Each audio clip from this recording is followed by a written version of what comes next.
May mga lihim ka bang gustong sabihin? O mga sikretong gusto mong aminin? Halika't ating pag-usapan sa Main Confessions. DJ Main, ako po si Jane. Bago ang lahat, gusto ko pong ipaalam na sobrang na-appreciate ko ang program ninyo.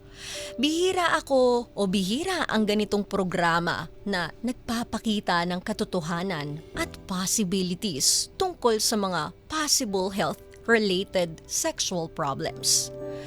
Dahil alam kong marami akong matututunan dito mula sa inyong mga guest doctors, ay dito ko naisip i-share ang kasalukuyang kong problema ngayon.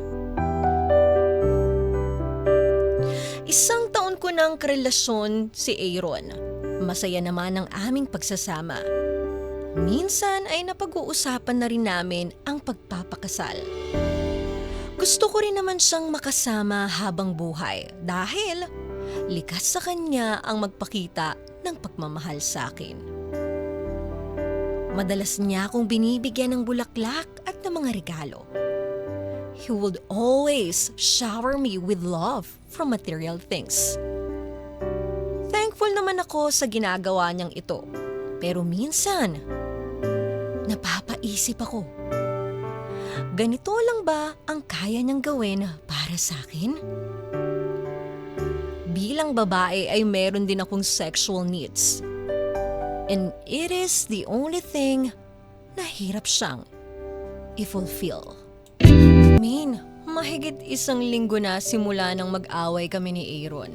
Hanggang ngayon ay hindi niya ako kinakausap. Alam kong na-offend ko siya. Pero dala na rin ang inis ko dahil ako pa ang tinuturo niyang naging problema. Nasabi ko na sa kanya na ayaw yung bagay na ayaw ko sanang sabihin. Sa palagay ko, talaga ay meron siyang problema na ayaw niyang tanggapin. Mahal ko si Aaron, pero hindi ko na alam kung paano ko siya i-handle.